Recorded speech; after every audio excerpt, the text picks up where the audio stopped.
की लहान मुलं आणि काही मुलांची आई वगैरे असं ज्या गाडीमध्ये होते ती गाडी विहिरीमध्ये त्या ठिकाणी पडली।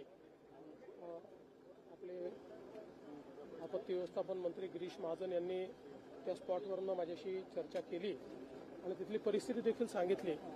खरं म्हणजे इतक्या लहान मुलांचं असं निधन होणं यापेक्षा अधिक आक्रोश आणि दुःख दुसरं कुठलंच असू शकत नाही।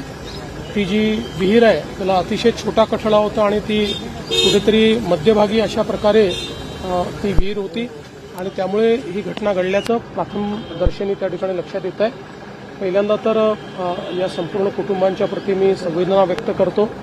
आपण त्या कुटुंबांना मदत देखील घोषित केलेली आहे, पण त्यासोबत आपण एक अशा पद्धतीनं देखील सूचना दिलेल्या आहेत की रस्त्याच्या मध्ये अशा प्रकारच्या विहिरी ज्या आहेत किंवा असं कुठे जिथे रहदारी आहे अशा ठिकाणी तर तात्काळ त्याचं एक प्रकारे ऑडिट करून आणि त्याला त्याची तिथे आवश्यकता आहे का किंवा त्याला काय उपाययोजना करता येतील।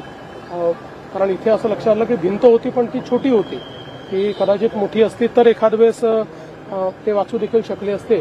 त्यामुळे तात्काळ या संदर्भातली कारवाई करण्याचे आदेश देखील आपण दिले आहेत। पण ही घटना प्रचंड सर्वांना वेदना देणारी अशा प्रकारची घटना आहे।